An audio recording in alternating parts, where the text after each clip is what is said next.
videos I'm recording.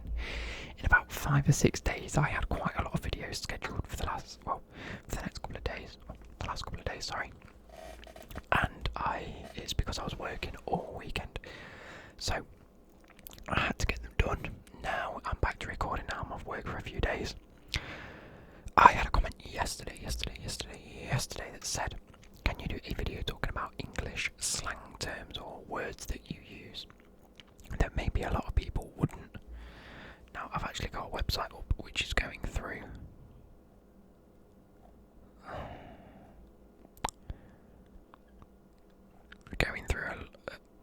English slang terms, but in fact I've just looked at them and they're a bit shit.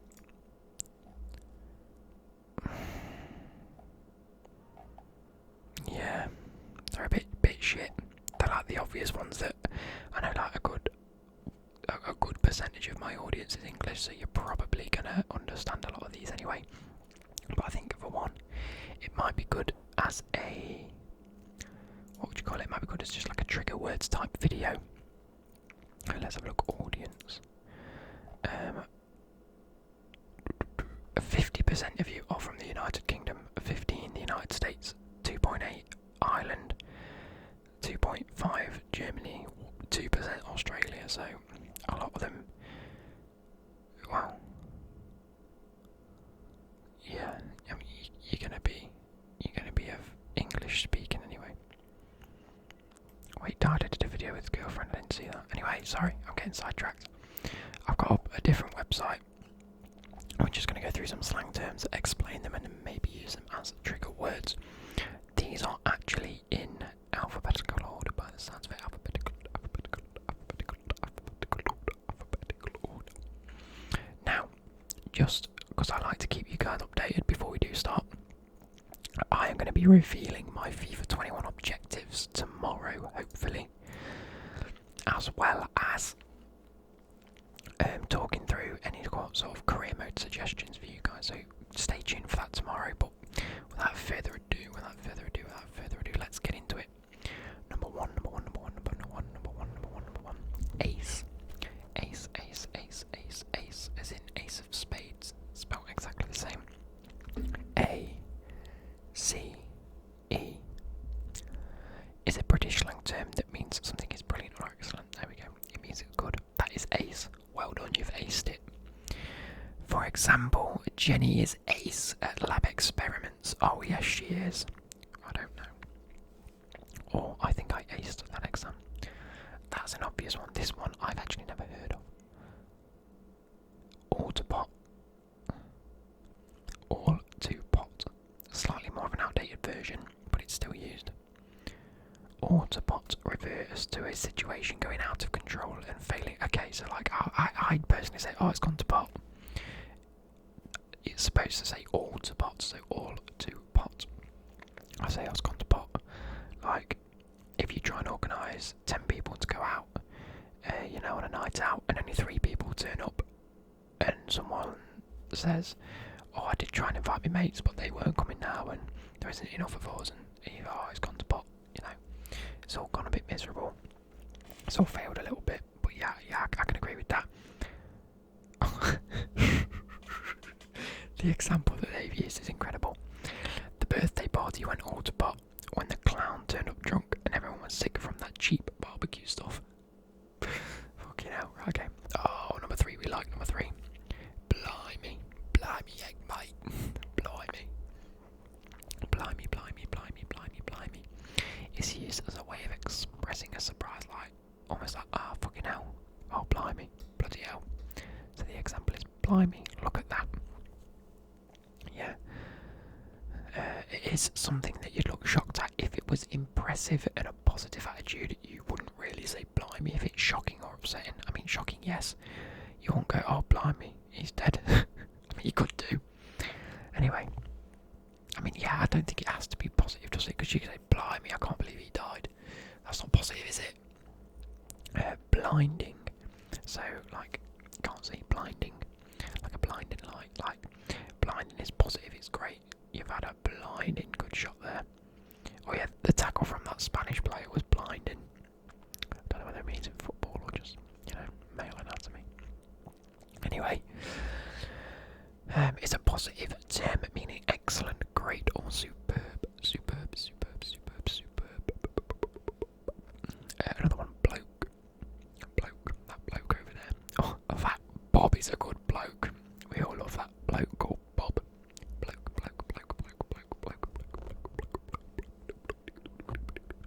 Bloke. Yeah, a bloke is just, it just means a man or a geezer. That'll probably crop up. Bloke just means a man or your average Joe.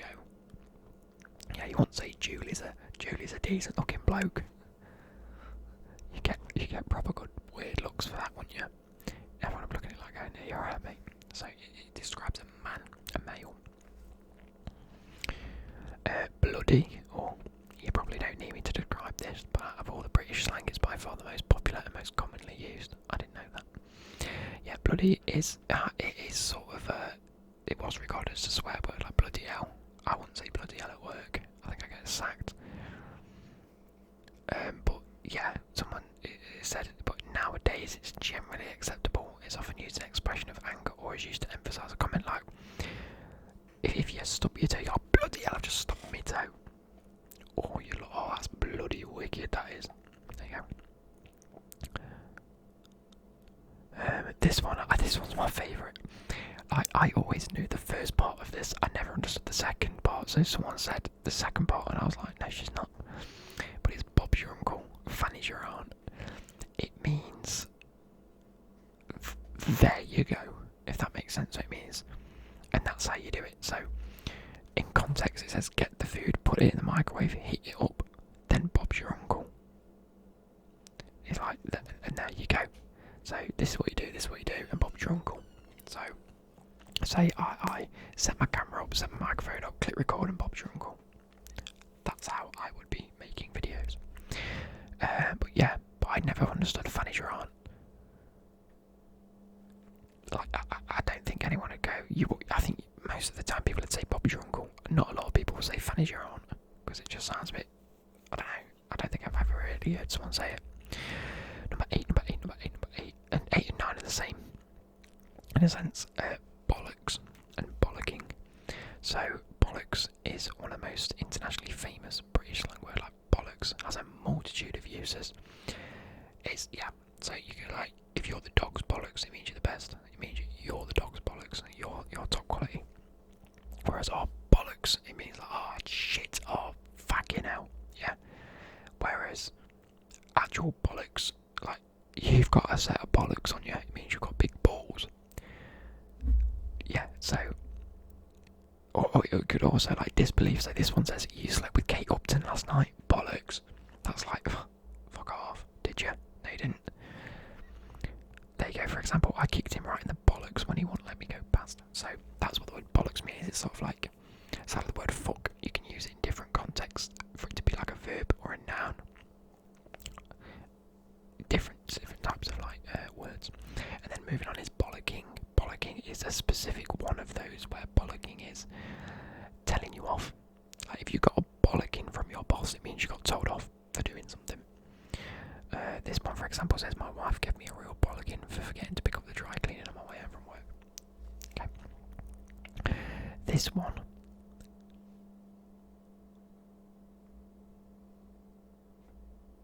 I've never heard this. But it doesn't make sense, but I think being British it does make sense. I don't know. Brass monkeys. Brass monkeys. Brass monkeys means it's cold weather. I've never heard that. It's used to refer to as extremely cold weather. The phrase comes from an expression, it's cold enough to freeze the balls off a brass monkey. Okay, so it does make sense of where it's come from. It's cold enough to freeze the balls off a brass monkey. So you say brass monkeys. For example, you need to wear a coat today. It's brass monkeys outside. It's cold outside. Brilliant. Is that really a British term? Brilliant. I think I've heard it. Oh, but it has a very British. I'm skipping past brilliant. Everyone knows brilliant means. Bugger all. That's one of my favourites. Bugger all. A British slang term used to be a more vulgar synonym for nothing at all. For example, I've done bugger all today. It means I haven't done anything today. and so far I've actually not done bugger all. I've been getting on with stuff this morning, so that's quite a, like bugger. If you're a bugger, it means you're a naughty little kid. Yeah, you nearly describe kids like, oh, that little Johnny's a right bugger. Butcher's hook. I've heard that. This is Cockney rhyming slang version of having a gander. Or having a look at something. So I'm just going to have a butcher's hook at Primark later. I think I'm going to have a gander and a look round. Yeah. Like in this way the hook rhymes with the word look. So I'm gonna have a butcher's hook. Yeah, so like if someone said don't know where the TV remote is, you'd say I'll have a butcher's hook. I don't think I'd ever say that if I'm being totally honest. No, it's not something I use. Car park. That's not slang, that's just the British equivalent of an American word. The Americans will say parking lot or parking garage or parking garage. Whereas we say car park, because it's where you park your car. Simple as that. I left my car in the car park this morning. Cheers. Cheers. Of course, it still means celebrations, yeah. It still means like thank you, yeah, cheers, yeah, that's fine. Everyone knows that. Chuffed. Chuffed, chuffed, chuffed, chuffed, chuffed means happy. If you're chuffed, it means you're happy or in a positive mood. It's an expression of pride at your own actions or achievements. Like, I was really chuffed with what I got done today. I bet you're pretty chuffed you won. I'm feeling proper chuffed I won that. There we go. Chunder. See, I don't use the word chunder. I say throwing up. I say, oh my god, like, did you see Becky the other night when she got pissed? She was throwing up everywhere. I don't say she chundered everywhere. That just, to me, it sounds a little bit posh. It just means to throw up, to vomit, to be sick. And it's used in correlation with drunken nights or being hugely ill and sick. Yeah. Okay. I ate a bad pizza after too many drinks and chundered in the street. Oh. Cock up. Oh, cock up, yeah. Sorry, yeah. If you are part of a cock up, it means you're part of a big, big mistake, a failure of a large or epic proportion. So, if you've cocked it up, you've fucked it up, mate. Basically, like say I was trying to build the computer and then everything just electrocuted itself and then it all burst into flame. It means you proper cocked it up. Yeah, a massive cock up that was. Pretty simple. I found that with most of these you have to go like a really British accent. Oh, you've cocked it up, mate.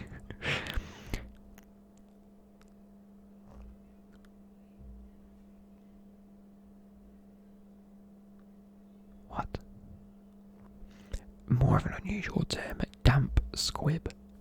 I've never said that in my life. Refers to something which fails on all accounts. So another one of like it's a bit of a cock up, bit of a damp squib. Okay, so they're all essentially the same thing. It's all gone a bit wrong. Okay. The party was a bit of a damp squib because only Richard turned up. I don't know. Do. Spell exactly how like I was to go and do something. But a do, like if you're saying, oh, I've got to set up a do, it means you've got to set up a party. You've got to set up a bit of a do for Cheryl tonight or something, I don't know. Dodgy. Dodgy is a good word. I use dodgy a lot. It's just something a bit wrong, illegal, or just a bit off in one way or another. So something that looks a little bit dodgy is probably not legitimate. Like if I said I had some dodgy chicken, it means it's probably still a bit pink and it made me ill. If I said, oh, I don't know about someone just emailed me and said that they'll give me £100 if I put £50 in their account. That's a bit of a dodgy email. Yeah, just means it doesn't quite add up. Fortnight. Everyone knows what fortnight means. It just means 2 weeks. I'm going for a fortnight to Egypt for my summer holiday. Gobsmacked is literally just shocked and surprised beyond belief, and it's because people go, oh, you smack your gob, which on another word, gob is your mouth. If you're a bit gobby, it means you're a bit mouthy, a bit chatty, a bit like, you wouldn't say chatty, you'd call someone chatty if they were chatty. If they were gobby, it means that they were shouty, you know, like a bit of a chav. If you're a bit gobby, it means you like run your mouth and argue with people. But your gob is your mouth, hence gobsmacked. Groggle, okay. It is almost exclusively used in Devonshire, so down in Devon, but I am including it as it's funny to say.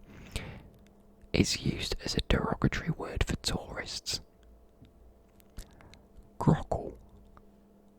I've never heard it. Groggle. For example, I don't go over there anymore. It's full of groggles these days. I don't like that. I don't like the fact I'm saying that word. That's not very nice, is it? Gutted means a bit sad. Oh, I was absolutely gutted. I couldn't go and, see Juice WRLD live anymore because he died. I was gutted when I heard that he died. I don't know why that came to mind. Having a gander means going having a walk around, going having a look. So go and have a gander and see what he's doing. So you go and have a walk and go and have a look what he's doing. So it originates in Cheshire and it relates to the way a male goose is called a gander. So, and it cranes its neck to look at something, don't the gooses do? Gooses. This one I like, hunky-dory. Everything's hunky-dory. It means it's fine, it's okay, the situation's nice and calm, it's all cool. If you come in and say, how you getting on? And I'm like, oh, everything's hunky-dory. It means everything's going fine, no need to worry, my love. Jammy means lucky, very lucky. A bit of a fluke, which also should have been on here. Fluke and jammy. It just means, luck's on your side. If you are playing ball or snooker and you hit a shot and it bounces off 6 cushions and goes in, that was a jammy shot. Or that was a fluke. Hence why when I play snooker I'm known as Luke the Fluke. Kerfuffle, I like that word, a bit of a kerfuffle. It means a bit of a fight or an argument or a bit of a scrap. Getting a bit of beef. You're having a bit of a kerfuffle with someone. Oh, we all love a kerfuffle. Knackered, I use this far too often, and I still think that everyone knows what it means, and a lot of people don't. It just means you're tired. It means you're exhausted. Oh, I'm absolutely knackered after working all day. That's fine. Lost the plot. Lost the plot means you've got a bit bonkers. Like if you say, some woman came into work the other day and she asked me for 28 jelly beans on a sandwich, and I told her, love, I work in a card shop. She totally lost the plot. It means that she's a bit loopy, but also it could mean angry. So if someone says,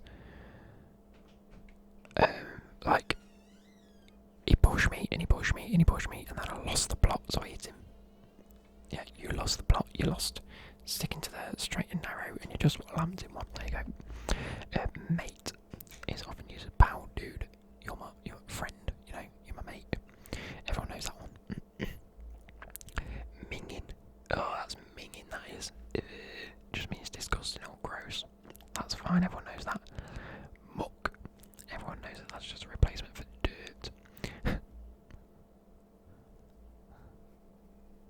Nice one. Nice one. This one's saying it's meant to be used sarcastically, but I used nice one. Nice one, yeah. But it's also said it can be used sarcastically, which you can do. So like, oh, did you mess up that order? Nice one. Really?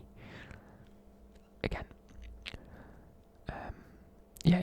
Nice one is exactly how it sounds like. If you're saying it nicely, then yeah, nice one. Good job. If you're saying it sarcastically, it means you fucked up. But it's you saying it sarcastically that changes it, not the actual phrase itself. Anyway, our kid. It's not your kid. It's not my kid. It's our kid. This is saying it says it's almost exclusively used around Manchester in the north of England. Yeah. It denotes your younger brother, sister, or close family member, such as a cousin. No, it's not. No, it's not. Well, it can do. But you can also use it just as like a mate or a friend, I think. Or our kid. Yeah, I suppose. But the example says, did you hear about our kid Kevin? He got a new job. But you can say it as a mate. Like if you see someone in the street and go, you're right, our kid. It's like saying, instead of saying hello friend, that would be way too formal and a bit creepy. Like, hello friend. No, you say, you're right, kid. And you'd be like, oh yeah, you're right, mate. I don't think you'd, like, did you hear about our kid Kevin is grammatically correct, ergo doesn't make it a slang term? You'd say, alright, our kid. Anyway, porcupines. If you're telling porcupines, this is another Cockney rhyming slang. It means you're telling lies. You're telling a little fib. And now a fib is also a lie. So if you're fibbing, or you're telling a fib, it means you're lying. If you're telling porcupines, you usually tell that to kids though. You say, don't be telling me no porcupines. What happened? Posh.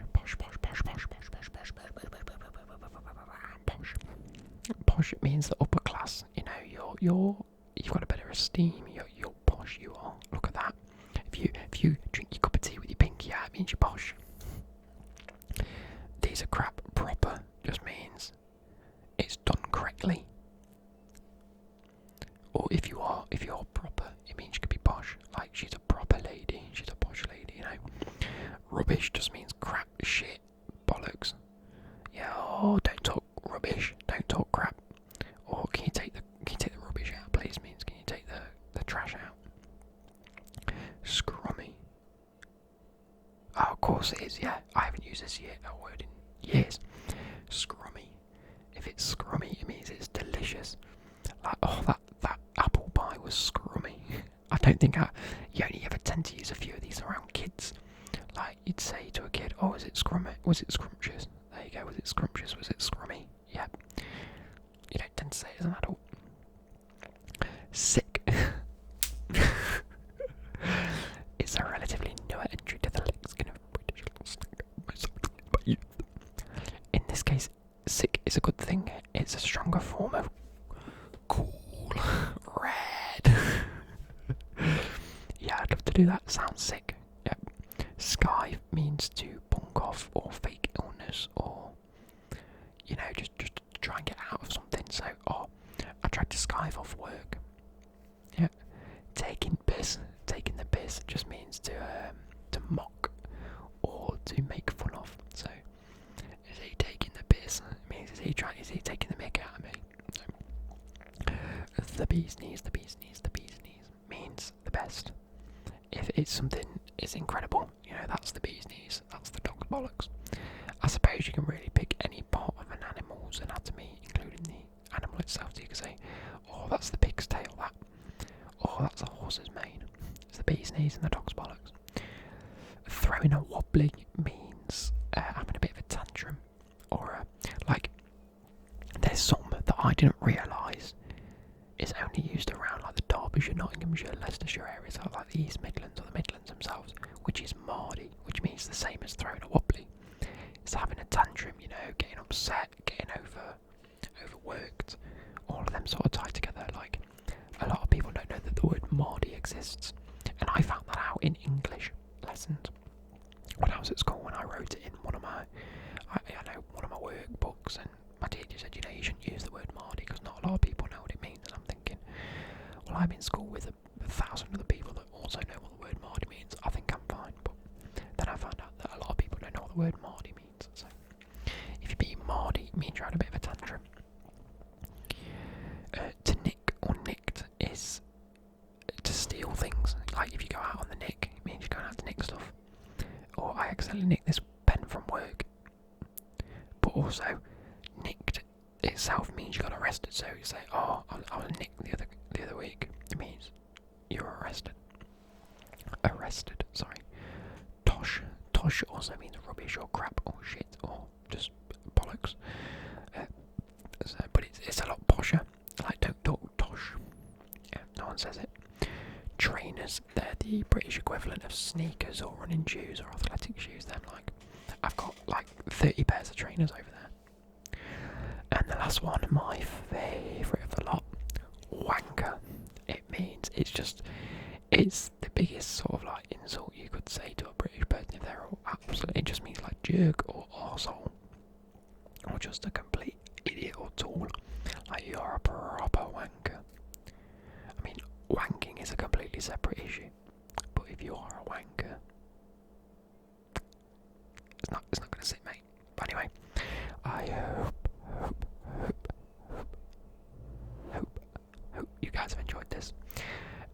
any more that you'd like to see in a second follow-up video, I mean, I've got my schedule up here. I want to see if I can fit another one in of these where I can explain different slang. I might even do it next Monday. If you've got other words that you think